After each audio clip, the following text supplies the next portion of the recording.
Bom dia a todos e que a doce paz do Divino Mestre Jesus possa nos envolver nesse momento, nos ajudando, nos inspirando, nos orientando, através dos seus mensageiros de amor que por certo aqui se encontram junto de nós, a nos ajudar e a nos orientar. Nós estamos começando a tarefinha da palavra sobre a obsessão e a desobsessão na manhã de hoje. E como de praxe, sempre iniciamos as nossas tarefas com uma prece. Por isso, convidamos a todos os irmãos e irmãs nesse momento a fecharmos os olhos, a mentalizarmos a doce figura do Divino Mestre Jesus, que se faz presente, bem juntinho de cada um de nós. E por isso, Senhor Jesus, a Ti te damos graças.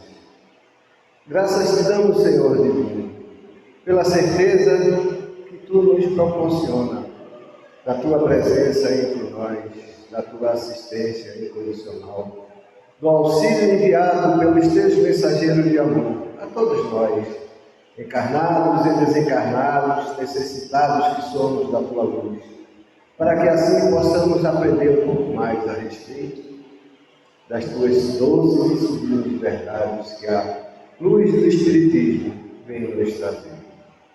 E é confiantes, amigo maior, na Tua presença entre nós, na Tua assistência incondicional, que suplicamos o Teu consentimento para, em Teu nome, iniciarmos os nossos trabalhos da manhã de hoje.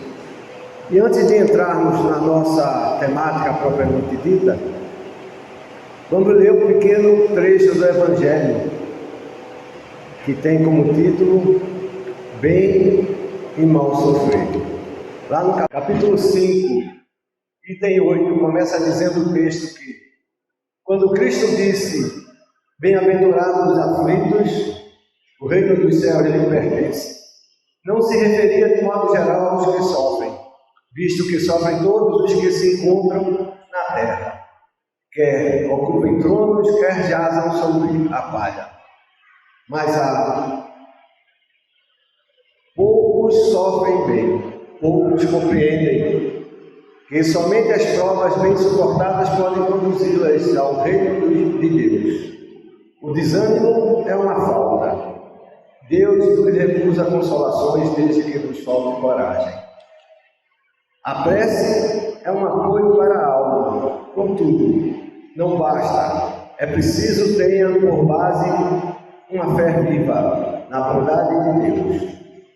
Ele já muitas vezes nos disse que não coloca fardos pesados em ombros fracos. O fardo é proporcionado às forças, como a recompensa o será a resignação e a coragem. Mais opulenta será a recompensa do que penosa a aflição. Cumpre, porém, merecê-la, e é por isso que a vida se apresenta cheia de tribulações. O militar que não é mandado para a linha de fogo fica descontente, porque o repouso no campo nenhuma ascensão de posto lhe faculta. Sede, pois, como um militar, e não desejeis um repouso em que o vosso corpo se enervaria e se entorpeceria a vossa alma. Alegrai-vos, quando Deus vos enviar para a luta. Não consiste ela no fogo da batalha, mas nos amargores da vida, em que, às vezes, de mais coragem se há mister que num combate sangrento. Porquanto, não é raro que aquele que se mantém firme em presença do inimigo fraqueje nas tenazes de uma pena moral. Nenhuma recompensa obtém o homem por essa espécie de coragem, mas Deus lhe reserva palmas de vitória e uma situação gloriosa. Quando vos advenha uma causa de sofrimento ou de contrariedade, sobrepondo-vos a ela, e quando houverdes conseguido dominar os ímpetos da impaciência, Bem-aventurados os aflitos da cólera ou do desespero. Dizei de vós para convosco, cheio de justa satisfação. Fui o mais forte. Bem-aventurados os aflitos. Pode então traduzir-se assim: bem-aventurados que têm ocasião de provar sua fé, sua firmeza, sua perseverança e sua submissão à vontade de Deus, porque terão centuplicado a alegria que lhes falta na terra, porque depois do labor virá o repouso. Palavra que está lá no Evangelho segundo o Espiritismo, trazido por comunicação mediúnica na cidade de Havre, no ano de 1863, pelo Espírito de Lacordaire, para a nossa reflexão inicial. Muito bem. E a nossa conversa de hoje de manhã é em torno da obsessão e da desobsessão. E é comum, sempre quando temos as primeiras notícias da realidade obsessiva, nós queremos dar uma carreira da obsessão. Afinal de contas, é um espírito ou um ser desconhecido, pelo menos é o que imaginamos, que está nos perseguindo, um espírito maléfico, um espírito mau, e que é algo extraordinário que não deveria acontecer. Essa é a primeira ideia que nós temos a respeito da obsessão. Mas aí vem o Espiritismo nos ensinar que, ao contrário dessa carreira, nós precisamos aprender, nos esclarecermos, para podermos nos voltar para esse ser. Esse é o grande desafio da obsessão. E dar-lhe um abraço. Essa, sim, é a verdadeira cura da obsessão. O desafio de cada um de nós é justamente tentar compreender as nuances que fazem parte dessa realidade e podermos nos preparar dignamente para essa atitude. Porque a obsessão acontece com todos nós de maneira diferente em cada um de nós. Não existe uma regra, não existe uma forma específica. A obsessão é relativa e pertinente justamente à realidade de cada um. Cada um vive a condição existencial que lhe é possível, inclusive a realidade obsessiva. Nós vivemos em verdadeiras aflições, preocupações, desafios de toda sorte. E ainda por cima temos a notícia que um ser estranho a nós nos persegue. Essa é a grande condição que nós precisamos começar a compreender. Que esse ser estranho não nos é tão estranho assim. É estranho naquele momento que temos notícia, mas na verdade ele está ligado a nós por realidades existenciais pertinentes a nós mesmos. E eles se parecem muito mais conosco do que nós possamos imaginar. De sorte que às vezes são eles que nos conhecem melhor do que nós mesmos. É a obsessão uma realidade existencial que nós ainda precisamos entender adequadamente. Porque convivemos com ela já de longos tempos, de longas datas. Tanto que os espíritos já nos ensinam que estamos rodeados de uma grande nuvem de testemunhas. Por mais que não entendamos, por mais que não queiramos, por menos que aceitemos, essa é uma realidade. Maior ainda, outra realidade é que essa informação nos é dada já há muito tempo. Mas como, Silvio, eu conheci o Espiritismo agora há pouco, nos pergunto, como eu posso lidar com a realidade obsessiva assim? Para mim é uma grande novidade. Isso ocorre porque simplesmente a verdade é que nós temos dado pouca atenção para a nossa realidade espiritual, a nossa origem, o nosso destino final. Essa é uma realidade que menos queremos refletir. E quando convidados a refletir a respeito dela, fugimos, encontramos inúmeros argumentos para deixar para depois. Ou seja, vamos procrastinando a realidade espiritual que faz parte do nosso existir. Mas Silvio, e quando foi, nos perguntam ainda uma vez mais, quando foi que me deram notícia a respeito da obsessão? Essa frase não é nossa, de que estamos rodeados de uma tão grande nuvem de testemunhas. Tampouco foi proferida por alguém quando disse pela primeira vez desencarnado, mas sim pelo um ser encarnado. Há 2000 anos atrás, Paulo está lá escrito em Hebreus. Portanto, nós também, pois que estamos rodeados de uma grande nuvem de testemunhas. Palavras do apóstolo Saulo de Tarso. Está lá na Bíblia. Nós é que não prestamos atenção, ou quando nos disseram, não demos a devida atenção. Prova de que a nossa preocupação, o nosso cuidado e a nossa atenção com a vida espiritual deixa muito a desejar. Mais ainda, prova de que a obsessão existe desde os primórdios. Não é da época do Cristo. O Cristo foi o primeiro a tratar ela de uma forma digna, de uma forma consciente, de uma forma transparente, para que todo mundo pudesse ver de forma simples, objetiva, clara. E mais uma vez, nós é que demos pouquíssima atenção. E Saulo ainda nos ensina, o Paulo de Tarso, que antes era Saulo, deixemos todo o embaraço e o pecado que de tão perto nos rodeia. Ou seja, é Paulo, à época, usando termos que lhes eram próprios. Deixar todo o embaraço e o pecado de lado. Em outras palavras, podemos traduzir para o dia de hoje. Deixarmos as dificuldades, deixarmos os erros, os vícios, os hábitos, porque é isso que nos ligam aos nossos irmãos obsessores. E corramos com paciência e carreira que nos está proposta. Não a carreira do obsessor, mas o que Paulo nos propõe é que vivamos nossas vidas. A realidade que nos é proposta na nossa realidade existencial. Então, meus irmãos, está aí a prova contundente para quem não entende ou quem não sabia que a obsessão não traz nenhuma novidade, nem tampouco foi invenção do Espiritismo ou qualquer outra religião. Está lá nos Evangelhos, está lá nos ditos livros sagrados, para quem quiser ir buscar o entendimento da informação dessa realidade. Não estamos falando aqui absolutamente de nenhuma realidade nova. Pelo contrário, nós é que não demos a devida atenção e o devido cuidado para essa realidade.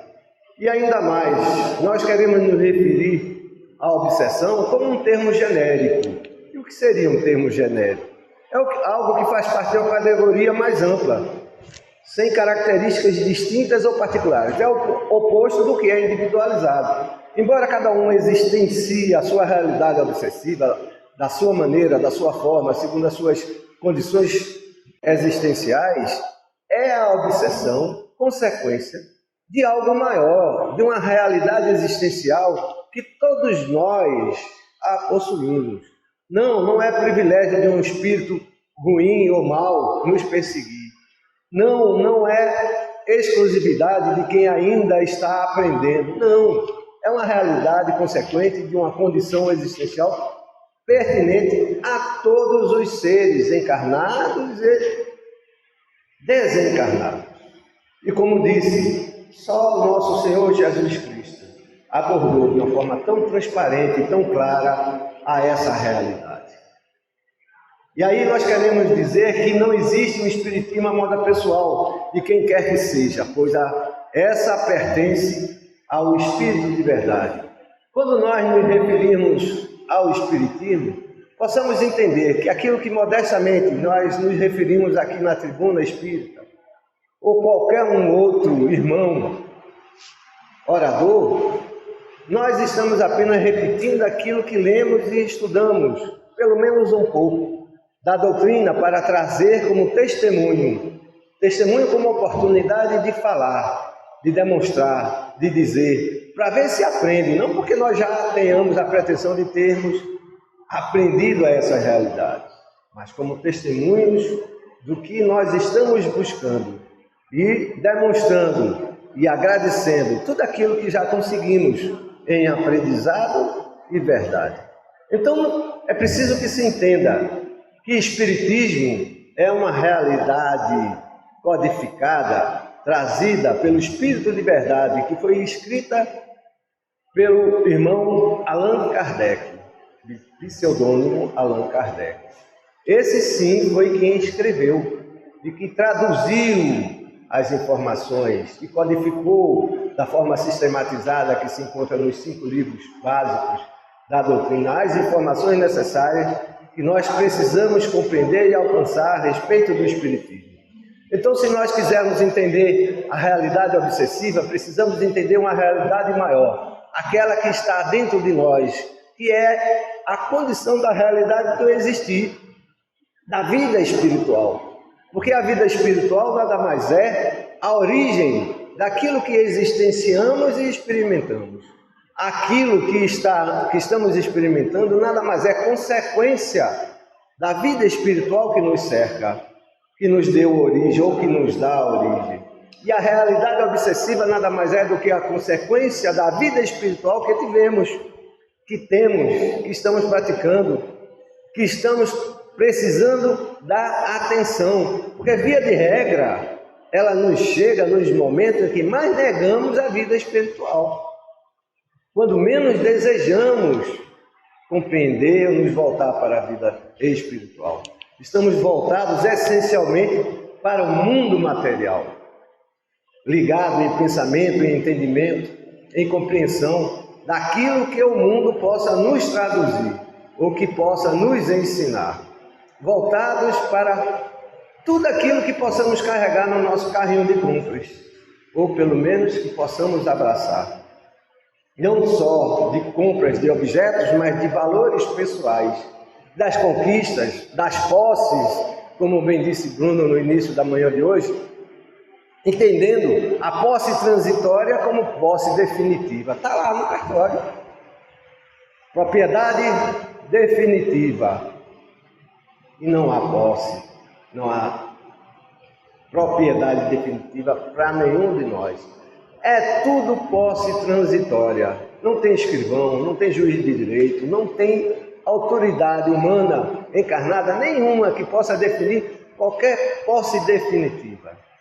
E é justamente a falta de entendimento dessas realidades, dessas compreensões que nós ainda estamos necessitando desenvolver, que nos liga à condição da realidade obsessiva que muitas das vezes nos aflige, justamente por falta de compreensão, de entendimento dessas verdades. E esse é o nosso papel enquanto espíritas. Tentar dar um pouquinho do muito que já recebeu em aprendizado, em compreensão, em informação que a doutrina dos espíritos nos traz. Porque o homem, via de regra, imagina-se sustentando o mundo. Ele se sente o próprio dono do mundo, quando na verdade é o mundo que o sustenta. Não, meus irmãos, não somos donos de nada, não estamos aqui proprietários de nada, ou sustentando o que quer que seja. Muito mal nos sustentamos nas nossas pretensas filosofias. É a vida material, o próprio planeta, que como mãe terra nos sustenta. Só que como filhos ingratos, muitas das vezes, nos pretendemos sermos donos dela. E aí, via de regra, estamos buscando novos horizontes, novas vistas, novas filosofias, novas realidades, quando não muito buscando um lugar diferente, às vezes uma família diferente, às vezes um emprego diferente, às vezes uma viagem diferente, para ver se nós descobrimos uma realidade diferente. A grande questão é que nós continuamos olhando o mundo segundo valores antigos, como muitas das vezes queremos resolver a problemática da obsessão. Outro dia, aliás, domingo passado, estava eu entrando num centro espírita lá em Campo Grande para uma reunião, quando um irmão nosso nos abordou na entrada e perguntou: eu posso lhe fazer uma pergunta? Eu disse: claro, senhor. E ele nos perguntou: aqui vocês resolvem problemas de vida passada? Eu disse: como assim? Não, é porque foi minha esposa, foi minha filha, eu não lembro bem, ela foi num outro centro e lá disseram a ela que ela tinha problemas de vida passada, de vidas passadas. E eu queria saber se vocês fazem esse trabalho aqui. Eu disse, olha, meu irmão, aqui nós fazemos trabalho espirituais, voltados ao esclarecimento. O problema da vida espiritual é uma consequência que nós vamos, nessa vida, tentar esclarecer. Os problemas de vida passada, está na vida passada. Esse nós não podemos influir. Mas na vida presente podemos tentar esclarecer a pessoa que sofre para poder então fazer diferente do que fez na vida passada. Mas o Senhor resolve ou não resolve o problema da vida passada? Infelizmente eu não resolvo, nem o Espiritismo. O máximo que nós podemos fazer é esclarecer, informar. E assim a pessoa poder se ajudar, porque só ela poderá resolver uma questão que é inalienável. Até porque foi ela mesma que criou. Até porque isso diz diretamente a condição evolutiva que nós precisamos atingir, precisamos alcançar. É o aprendizado divino que cada um necessita realizar e aqui a todos nós estamos destinados a buscar o devido esclarecimento, o devido despertar para a realidade espiritual, compreendendo que a vida espiritual é sim a causa e o futuro breve de todos nós, que aqui tudo é momentâneo, tudo é passageiro. Não que, insisto, devamos dar menor importância à vida material, absolutamente. Ela é tão importante que estamos aqui, presentes, encarnados, vivendo a vida material. A questão é que muitas das vezes queremos abraçar a realidade material como se essas fossem definitivas, eternas, ou como se elas fossem as soluções das nossas problemáticas que na verdade transcende a realidade espiritual. E nos perguntam os Espíritos, até quando os vossos olhares se deterão nos horizontes que a morte limita? Essa é a problemática da criatura humana. Quer tudo resolver, quer tudo realizar, quer tudo responder com as condições que os olhos lhe permitem alcançar até o momento do desencarne. Como se tudo respondesse, como tudo tivesse condição de alcançar, de interpretar, de refletir, de sugerir, de responder. Quando a própria condição de entendimento nossa é limitada aos 5 modestos sentidos que ainda temos como compreensão. Até o homem de ciência está buscando, nunca esteve tão distante através dos grandes telescópios lançados no espaço. Galáxias e mais galáxias distantes, buracos e buracos negros cada vez mais distantes. Informações que nunca imaginaram ter, chegando até à conclusão que o Big Bang é uma falácia. Não se explica e não se justifica. Entretanto, esses horizontes a que o homem de ciência busca é formada segundo reflexões da vida material, do entendimento da materialidade, ou seja, ao limite que a morte nos leva, e por si só não darão ou não trarão a resposta que nós necessitamos. Nos diz ainda os Espíritos, tomando a inteligência que possuem para a medida da inteligência universal e julgando-se aptos a tudo compreender, não podem crer na possibilidade do que não compreendem. Ou seja, é o homem não querendo aceitar a grande realidade daquilo que não é capaz de alcançar como uma situação inexistente. E aí estamos nos referindo à vida espiritual, ao universo e às coisas que ainda são intangíveis, momentaneamente, à compreensão humana. E aí nós estamos nos referindo à obsessão também. Sim, a obsessão, porque muitas das vezes estamos nos gabinetes de psicólogos, de psiquiatras, nos gabinetes médicos, às vezes buscando uma viagem, um lazer, querendo resolver as problemáticas existenciais através de um copo de bebida ou de uma praia, ou seja, tudo que nos for possível alcançar, mas que essencialmente está fora de si. quando a problemática existencial da criatura humana é uma problemática interior, pessoal, intransferível, que muitas das vezes queremos resolver segundo o que nós vimos fazerem, ou seja, seguindo os exemplos dos nossos irmãos, até mesmo dentro da casa espírita. A casa espírita orienta a uma reflexão e a um entendimento pessoal que é intransferível, que cada um realiza ou simplesmente não vai conseguir alcançar. Nós somos seres coletivos. Isso também foi dito em outras palavras hoje pela manhã pelo irmão Bruno. Somos seres coletivos. Vivenciamos e existenciamos uma realidade que nos liga necessariamente um ao outro. E está aí a obsessão demonstrando isso. Mostrando isso. Só que para o lado negativo. Porque a obsessão nada mais é do que uma realidade existencial que habita em nós, que nos liga incondicionalmente um ao outro, como seres coletivos. Não podemos e não vamos conseguir viver sozinhos, muito menos evoluir ou chegar a qualquer lugar. Necessitamos um dos outros.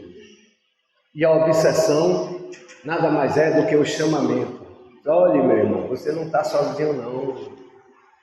Existe uma realidade que vai além da sua condição de entender, da sua percepção, da sua compreensão, do seu alcance, que é seu, mas que você precisa transcender em você mesmo para alcançar.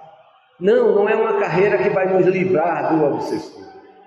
Nem tampouco casa espiritualista ou espírita nenhuma que vai afastar o obsessor de nós mesmos.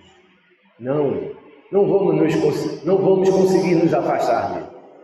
Vamos conseguir sim, entendendo e compreendendo as raízes desta causa, não voltando para a vida passada, porque a essa não podemos voltar, mas na vida presente, agindo de maneira adequada, da forma que deveria ter sido agido ou feito no passado, construindo uma realidade e uma postura maior, servindo de exemplo para aquele que pretensiosamente nos persegue, porque ele nada mais é do que um filho de Deus igual a nós, e como tal precisa de um abraço fraterno, abraço amigo, abraço de pedido de perdão, abraço de mudança, que é esse que nós precisamos inicialmente dar em nós mesmos, porque via de regra estamos dando para outro, ou para um médico, ou para um psicólogo, ou para um analista, ou para quem quer que seja,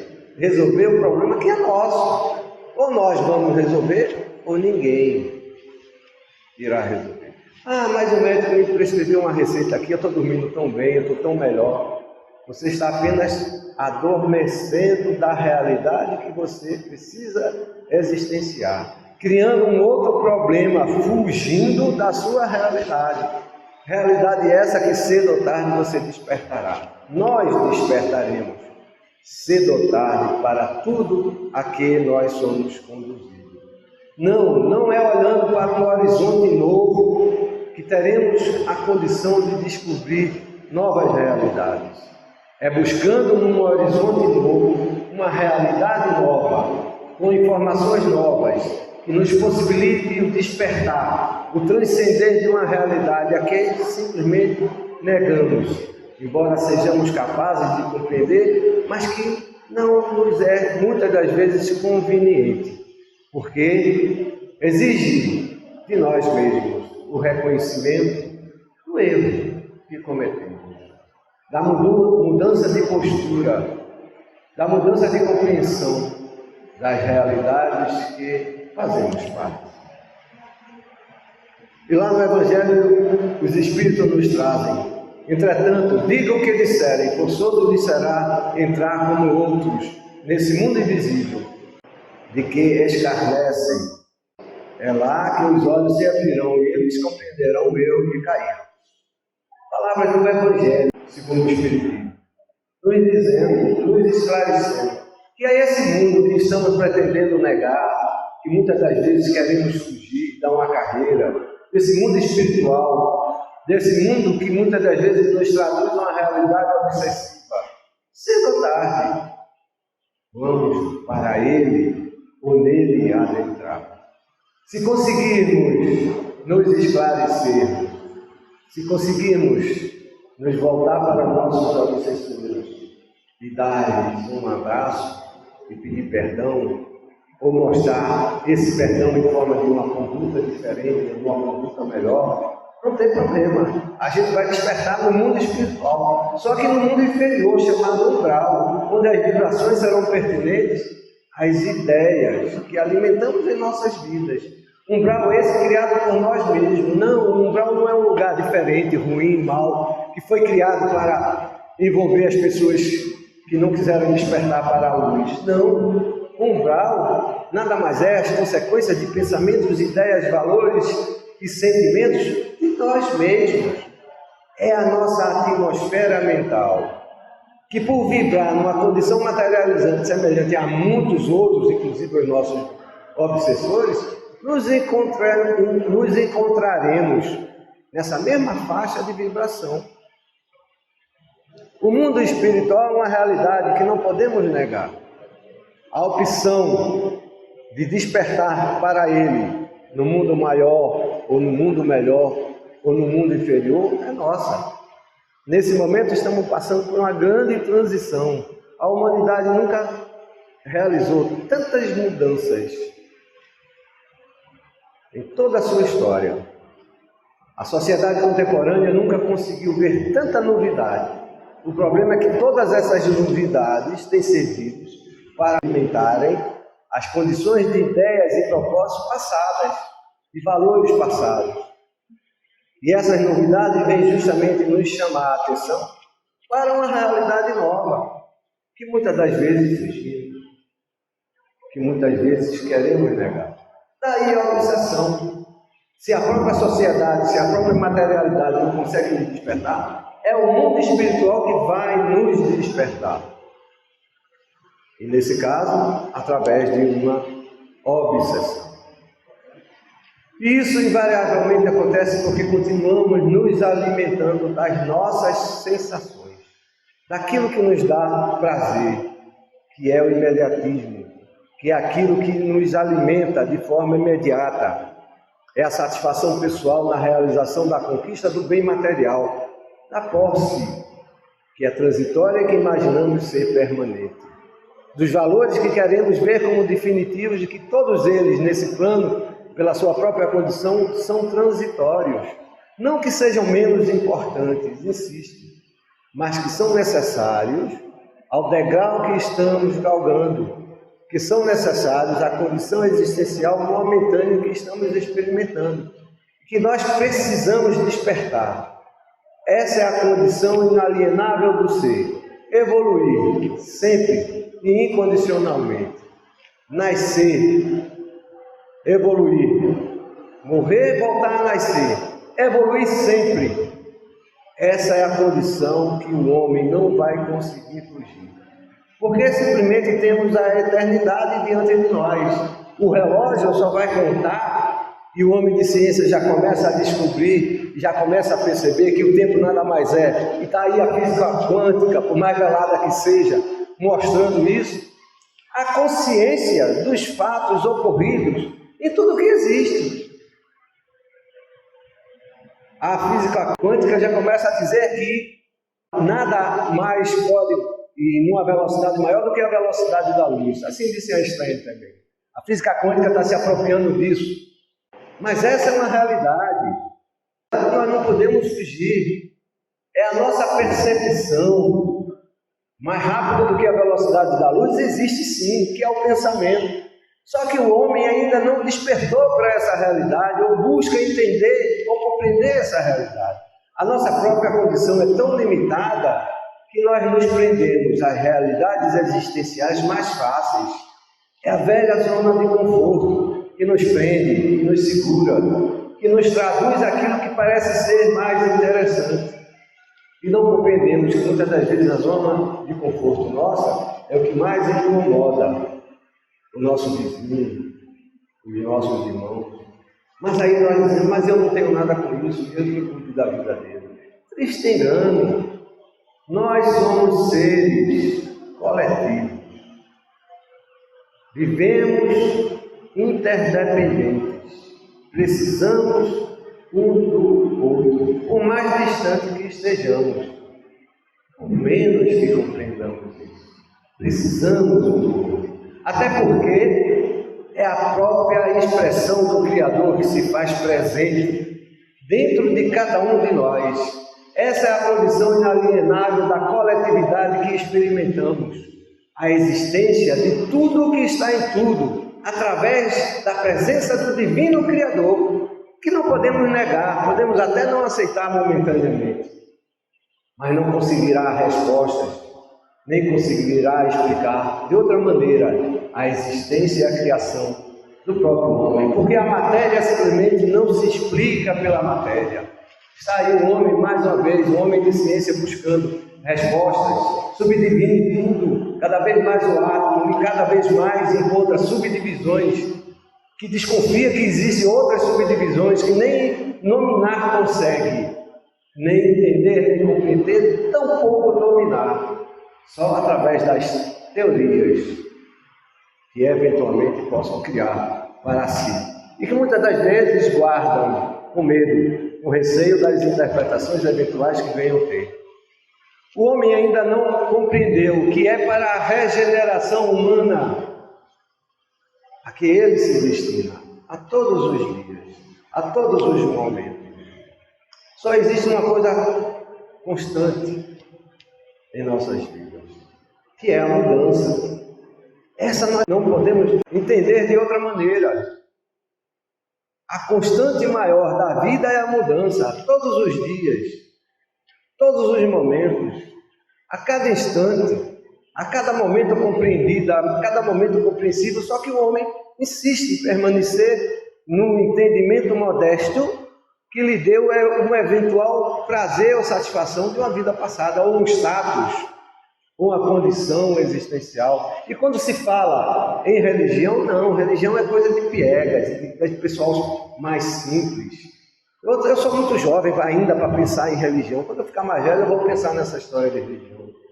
E dispersa e joga fora toda a vitalidade, toda a condição de reflexão, de maturidade que domina, que lhe proporcionaria a condição de entender a compreensão maior que precisa discernir, e desperdiça grandes oportunidades. E quando se fala de reencarnação, se nega absolutamente. Jesus já nos disse, em verdade digo-te, ninguém pode ver o reino de Deus se não nascer de novo. E aí Jesus não falava só de reencarnação física, não. Está lá ele na continuação dizendo, se um homem não nasce da água e do Espírito, não pode entrar no reino de Deus. Que é nascido da carne é carne, que é nascido do Espírito é Espírito. Ou seja, é Jesus, a propriedade das palavras da época em que esteve conosco, nos dando notícia do transcender que nós necessitamos buscar renascer, não só renascer do corpo, não só renascer da água, mas renascer do Espírito, em discernimento, em compreensão, em verdade, em vida. Só que nós estamos invariavelmente voltados para quê? Para a materialidade, para encher o carrinho de compras, ou a bolsa que efetivamente possamos abraçar, ou as realidades imediatas que nos dão prazer. Prazer essa que só são traduzidas através de uma zona de conforto. Pensar no irmão, não. Por que eu vou pensar no meu irmão? Cuidar de mim, ele que cuide dele. Daí o grande engano, o grande erro. Porque o irmão está ali, juntinho de você. Não aquele que você consegue visualizar através dos olhos, mas aquele de vida passada. E não se traduz por um problema, mas por ser seu irmão mais próximo, que está mais ligado em valores, pensamentos, ideias, em construções, em realizações, em vitórias, em derrotas, em vida, que se quer negar. Não, é um espírito obsessor, é um espírito estranho. Muitas das vezes ele conhece a gente mesmo, como já disse, melhor do que nós mesmos. Tanto que aguarda o momento adequado, o momento propício para tocar um dedo só ao nosso calcanhar de Aquiles. Por isso que muitas das vezes nós, antes de tomarmos o passe, já prevendo, muitas das vezes, esses irmãos que nós estamos ali para tomar um passe, nos influi energia negativa para nos tirar daquele ambiente, daquela situação, nos sentimos mal. E é o passe, a transferência da energia positiva que consegue ajudar, não só o encarnado, mas o desencarnado também. É a oportunidade de despertar não só para o material ou para o encarnado, mas para o desencarnado também. Não, meus irmãos, não é só o encarnado que entra naquela salinha que é assistido, não. Do outro lado, do lado espiritual, existe uma grande organização de espíritos protetores, assistindo aos nossos irmãos desencarnados, orientando-os, conduzindo eles a outras instâncias, a outros lugares de compreensão, de assistência, de despertar, de aconselhamento. Como nós viemos para cá, ouvirmos essas modestas palavras que nos ajudam a entender o chamamento que a doutrina dos Espíritos nos trazem, que a doutrina dos Espíritos nos traduzem. Então é isso que Jesus nos fala há 2000 anos atrás, de uma regeneração humana que hoje se processa de uma maneira tão contundente. É a mudança interior que Jesus nos convida a realizar. É a condução da ótica de entendimento de vida, de postura, de valores, que cada um realiza por si e para si, ou ninguém simplesmente o fará. Kardec afirma: o egoísmo é a fonte de todos os vícios, a caridade a fonte de todas as virtudes. Ou seja, o homem ainda não entendeu o significado da palavra caridade. Caridade ainda é uma coisa muito distante, uma coisa que se pratica só por aqueles que ainda não aprenderam a dar valor ao que é seu. E Kardec estava falando, ou nos traz uma reflexão a respeito das nossas atitudes. E nos diz: destruir um, desenvolver a outra, tal qual o alvo humano, caso queira sua felicidade, tanto neste mundo quanto no outro. Só a prática da caridade é que vai nos tornar efetivamente esse ser coletivo que nós somos, a compreensão e o entendimento maior de nossa existência. Nós nos encontramos isoladamente um corpo físico, mas somos criaturas interdependentes. E por menos que imaginemos nesse momento, estamos nos influenciando em pensamento, em ideias, em compreensão, em vibrações que cada um nesse momento transmite, formando aqui, por exemplo, uma grande egrégora energética, que é diretamente proporcional à condição vibratória de cada um. Que será mais forte ou mais fraca segundo a condição pessoal de busca, de interesse, de aprendizado, de desprendimento e de esclarecimento.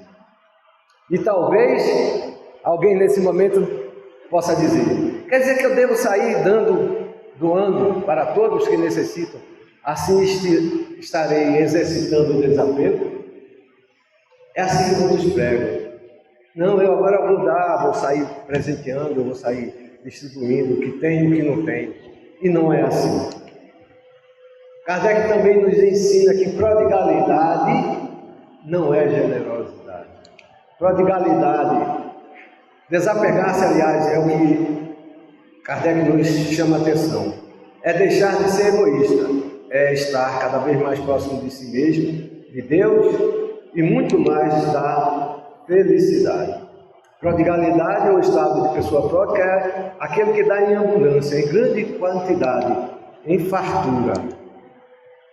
É o ato de repartir ou oferecer com largueza, generosidade ou dadivosidade. Só bem rapidinho, infelizmente não dá para aprofundar muito, mas só para dizer que Aristóteles, na Grécia Antiga, nos dizia: a prodigalidade e a mesquinhez correspondem a vícios marcados pelo excesso e pela falta, respectivamente. Não confundamos prodigalidade, que é o ato de dar abertamente, inconscientemente, dar pelo dar, de caridade. São duas coisas bem distintas. Ele nos ensina que é como numa balança, de um lado o vício, do outro lado a virtude. De um lado a prodigalidade e a mesquinhez, que corresponde aos vícios. E a virtude, a generosidade e a caridade, que precisam ser andadas juntas, que precisam ser desenvolvidas, esclarecidas e aprendidas adequadamente para podermos equilibrar o quê? Não a balança da justiça, mas a nossa balança interior, contrapondo-se aos vícios que ainda habitam em nós.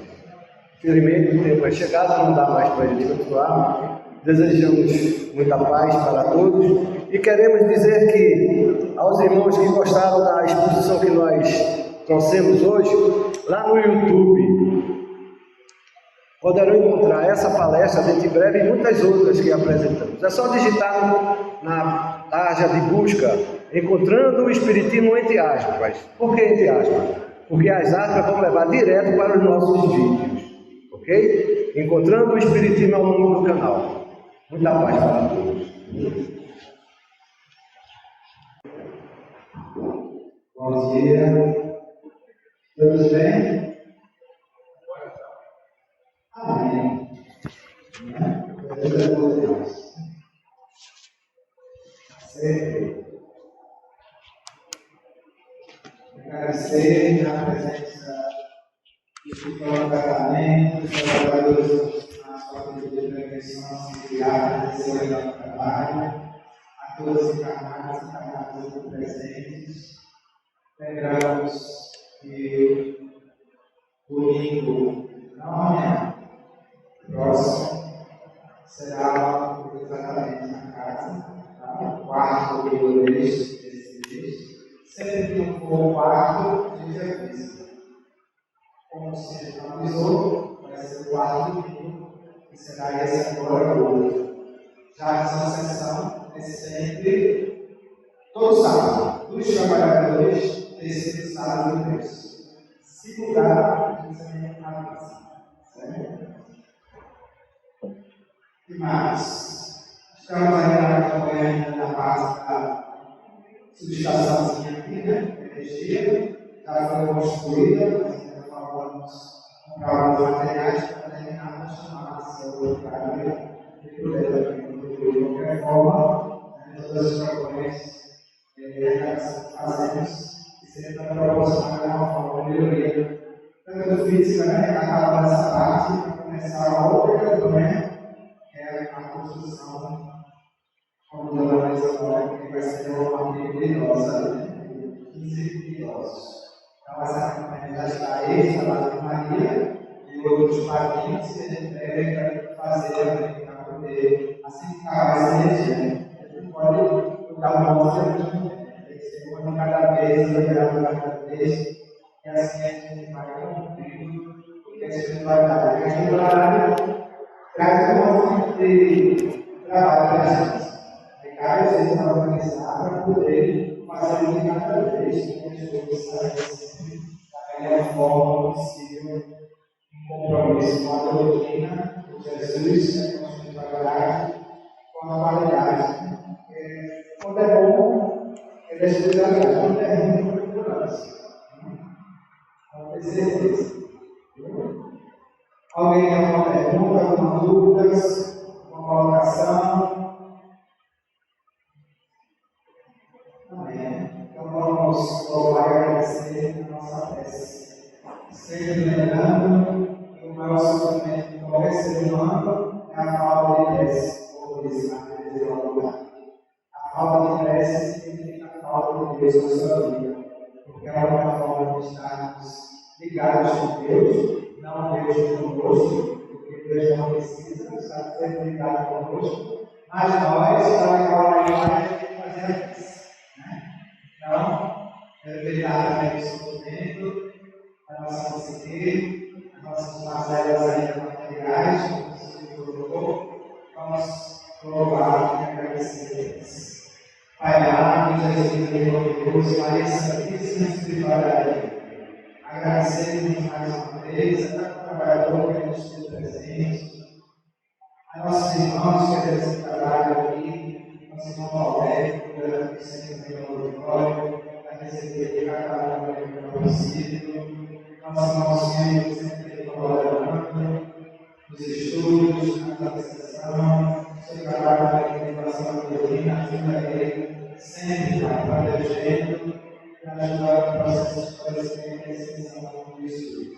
Que possamos também aqui, cada trabalhador, receber o necessário, no processo sempre de crescimento, porque a lei é sempre justa. Essa energia aqui gerada de amor, de fraternidade, possa ser acompanhada por cada um de nós, ajudando nossos espíritos encarnados e desencarnados, que habitam também o dia a dia de nossas vidas. Obrigado, Pai, mais uma vez. Ao preciso de ordem, da oportunidade de trabalho, trabalhamos sobre essa caixa para a Deus. Graças a Jesus. Muita paz.